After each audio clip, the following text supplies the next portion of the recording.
O que vai acontecer com a base do São Paulo? Eu fiz uma matéria hoje no UOL, onde eu trouxe aqui detalhes, porque o Macis fez mudanças em Cotia e pode fazer ainda mais mudanças na categoria. Ponto 1, ponto principal. O Marcos Biasotto volta a ser diretor executivo da base. Ele, desde dezembro, tinha sido promovido, entre aspas, ao futebol profissional, estava auxiliando ali na Barra Funda com o esvaziamento do CT, né? Tinha saído então o Chapecó, Nelsinho e o Carlos Belmonte. Foi escolhido ainda pelo Casares, né? A estar na Barra Funda, enfim, Marcos Biasotto. Ele é um diretor que sempre trabalhou na base, então agora ele volta para Cotia, volta a ser diretor executivo de base, e a gente tem que falar dos adjuntos da base do São Paulo. São 4 diretores adjuntos que hoje operam na base do São Paulo, que antes operavam, enfim, melhor dizendo, né? 4 diretores adjuntos. Antes, e aí foi assim por 1 ano e meio, eram Douglas Schwartzman, que a gente conhece bem a figura, cara, Tião Gouveia, José Inocêncio e Francisco Moreto. Os dois principais eram Douglas e Moreto. Eles eram as figuras centrais ali da direção adjunta de base do São Paulo. O Douglas tá fora do cargo desde dezembro, ele pediu afastamento no meio da polêmica do camarote. Ele não volta. É por óbvio, né? Acho que só um maluco colocaria ele de novo no cargo ali depois de tudo, né? Pela repercussão e tudo mais. Ele não volta para Cotia. O Moreto, cara, tá sendo avaliado, então, uma possível saída. Isso está sendo conversado, constantemente conversado. Ele continua no cargo por enquanto, e assim como o Tião Gouveia e também o José Inocêncio. Então, esses três, eles ainda permanecem no cargo aí no São Paulo Futebol Clube, ainda permanecem em Cotia, mas, obviamente, a gente sabe que ele pode mexer essas peças mais para frente também. Então, hoje tem 3 diretores adjuntos na base, tendo, então, ali algo que ele vai avaliar, ele pode tentar assim, colocar mais um para a vaga do Douglas, caso tire o Moreto entra outro, isso é algo que tem uma rotação sempre na base.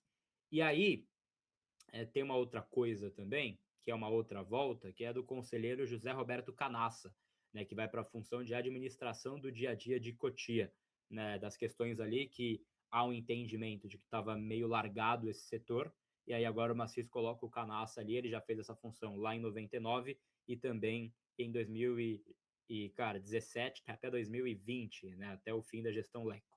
Então ele já fez essa função também na base do São Paulo. São algumas mudanças ali, mas não é nada muito novo, né, Senna? São, assim, velhos conhecidos que voltam ao cargo na base. Eu acho, Senna, que assim, tem uma coisa no São Paulo, cara, enquanto estrutura, que é essa cabide de cargos. Esses cargos, eles não são remunerados, porque eles são conselheiros, então eles não são remunerados oficialmente, né? O cara pode fazer uma besteira ali e se remunerar, mas não são remunerados os cargos, né? Então, assim, é muito aquela coisa de assim gratidão política, aquela coisa de dar aquele cargo para tentar agradar tal grupo, tal. Vê o Palmeiras, por exemplo. Cara, o Palmeiras não tem conselheiro na base praticamente. É, tem um puta cara que é o Sampaio. Hoje o São Paulo volta a ter o Marcos Biasotto. Ainda assim, tem muito cabide de cargo ali, 4 adjuntos para Cotia, umas coisas que eu acho que é demais, assim. Acho que não precisa e não faz uma diferença prática e serve mais para os caras viajarem quando tem jogo fora.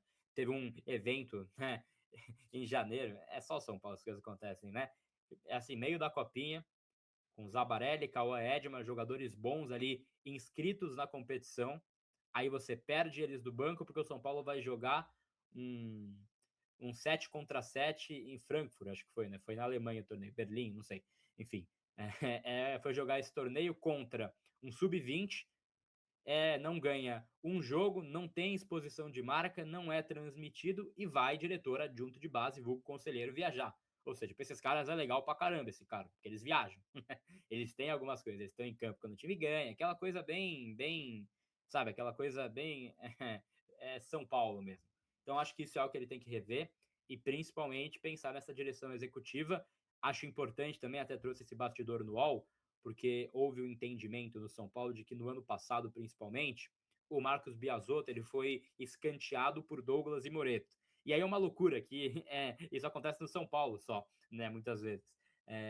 O futebol profissional era dito que o Carlos Belmonte era protagonista do futebol profissional. E aí na base era Douglas e Moreto. O Marcos Biasotto ganha salário do São Paulo. Ele é o diretor executivo, ele é o cara contratado para tal. Cara, como que o cara que está contratado para tal ganha salário? É escanteado, e os dois, entre aspas, abnegados, né, que não ganham salário, são os caras que mais dominam. Né? Não faz sentido, assim como no futebol profissional, era pouco lógico que o Carlos Belmonte fosse o rosto do futebol profissional. Ele não é pago para isso. O pago é o Rui. Então é o tipo de coisa que tem que mudar no São Paulo enquanto cultura também. Ele quer dar maior protagonismo ao Marcos Biasotto. Esse acho que é o único ponto que eu acho bom, positivo. De resto, eu acho mais do mesmo, certo? Esse tipo de medida ainda cerca muito São Paulo, né? A gente ainda, pelo modelo associativo, isso ainda vai acontecer durante algum tempo, né? Por mais que, por mais que algumas medidas tenham sido muito positivas aí, algumas movimentações do Maciz aí, que eu achei que foram muito boas, mas é o modelo associativo, né, cara? Isso daí você vai ter que criar associações, senão amanhã ou depois, sabe como é que funciona? Aquela coisa de caçar alguma coisa para derrubar, para criar uma intriga ou para criar alguma, alguma bomba, sei lá. Você desagrada muita gente, né? Então eu acho que, por mais que mudanças têm que ser feitas, se elas começarem a ser feitas aos poucos, mas forem constantes, cara, é uma boa. E Cotia talvez seja o primeiro embrião para você profissionalizar o clube. Porque, assim, eu vou tentar dizer isso de uma forma que não me interpretem mal. Mas, assim, se tinha uma coisa, a única coisa positiva de tudo que se falou de FIP de Cotia era uma ideia de profissionalizar ali. Só que ali foi feito do jeito errado. Foi proposto do jeito errado, né? Era entregar 30% da base para uma empresa onde São Paulo já está endividado e amarrado e não sairia nunca mais. Isso não pode acontecer jamais. Mas, de repente, para você começar a profissionalizar o clube, até depois quando a gente for falar da entrevista de ontem, né? Indo nessa linha, talvez começando por Cotia, profissionalizar cargos, sabe, colocar gente competente de mercado, que você pague um salário, mas que você possa exigir, sabe, resultado, que você possa cobrar resultado. Se a pessoa não estiver performando bem, você pode mandar embora. Não tem que ficar com agrado político de, eu não posso tirar a pessoa do cargo, porque senão eu perco o voto ali e aqui, né? Então, esse tipo de coisa aí, eu acho que poderia começar por Cotia, que seria menos brusco do que você já fazer de cara no time profissional do São Paulo, né? No time principal do São Paulo. Então, tomara que isso mude, mas realmente não me agrada não ver tanto conselheiro, tanta gente ali no meio de profissionais que foram contratados para aquilo, que eu não vou nem entrar no mérito se são bons ou ruins, mas foram contratados para aquela função. E aí fica conselheiro dando pitaco, querendo viajar de graça, sabe? Isso aí não combina, não pode acontecer. Então, que mude em breve aí, num curto ou médio prazo aí, se possível, né?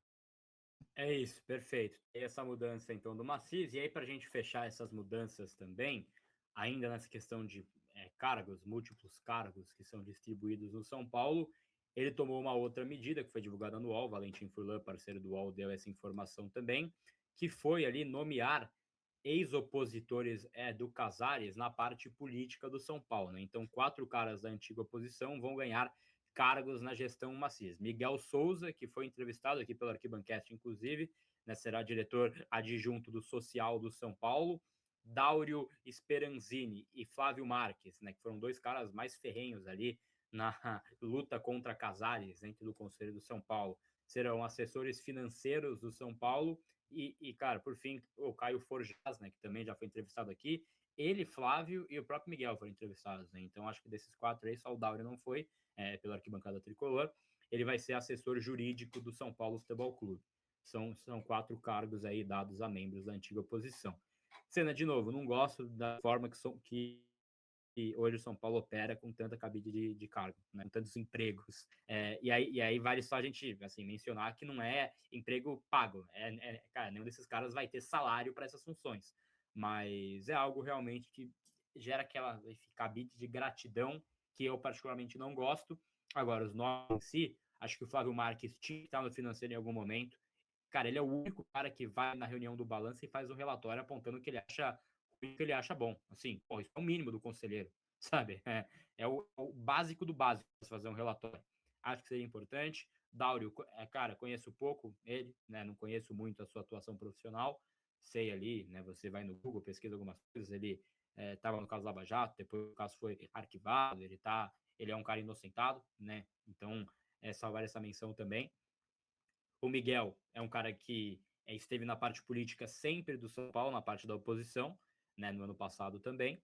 E o Caio Forjás também a gente conheceu mais agora, um cara mais novo, tudo mais. 4 caras aí, então, a antigos opositores do Casares na era Maciça, Senna. Então, cara, a gente vê dois nomes aí que são conhecidos, né, recentemente aí pelo torcedor, por conta dessas movimentações todas aí no período do impeachment do Casares. O Flávio Marques há mais tempo, porque ele sempre vem sendo convidado em programas, em quadros da mídia segmentada, para falar um pouco do cenário financeiro do São Paulo. Então, o Flávio Marques é bem conhecido da galera. E o Caio Forjás, nos últimos tempos, também sendo bastante acionado aí para dar uma visão de oposição, da então oposição do São Paulo, né? Sobre o quadro que o São Paulo tinha. Até aqui na arquibancada também já participou, né? Eu acho que é uma oportunidade legal para você ter pessoas de lados opostos podendo, digamos assim, ou fiscalizar ou colocar a mão na massa para sair do mesmo grupo político. A alternância de poder ela é muito necessária em qualquer coisa, tem que ter. O que me incomoda mesmo é você ter realmente essa necessidade de você colocar pessoas muito ainda pela questão política por conta do modelo associativo, que eu vou bater de novo aqui. Enquanto São Paulo ficar nesse modelo associativo, a gente ainda vai ficar sujeito a ter pessoas que não necessariamente são muito competentes ou que não têm uma competência comprovada para alguns cargos, como a gente falou agora de Cotia, né? Por exemplo, o Cotia você tinha lá o Pedro Ismânia, né? Que é um cara que é um profissional de mercado, que passou pelo São Paulo há muito tempo e tal.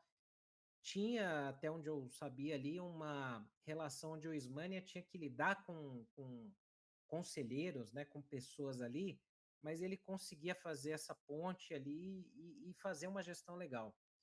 Agora, a partir do momento que você tem só conselheiros, cara, e aí você coloca lá um profissional que era contratado para isso, mas tinha sido tirado, eu só torço para que a coisa funcione bem. Na parte financeira, como você falou aí, da consultoria, eu acho importante. O Flávio Marques, que sempre mostrou muito conhecimento, né, da coisa toda, e o Caio Forjás, que sempre foi opositor a algumas questões do Casares que eram absurdas, né? Por exemplo, aprovação de orçamento, de empréstimos, um monte de coisa errada ali. Então agora eles têm uma oportunidade grande de colaborar de fato com o São Paulo e a gente poder também acompanhar a evolução desse trabalho. Torço também para que dê certo, independentemente de um lado do político, mas sim porque a gente precisa de um trabalho bem executado, que durante muito tempo ficou de lado isso daí no São Paulo.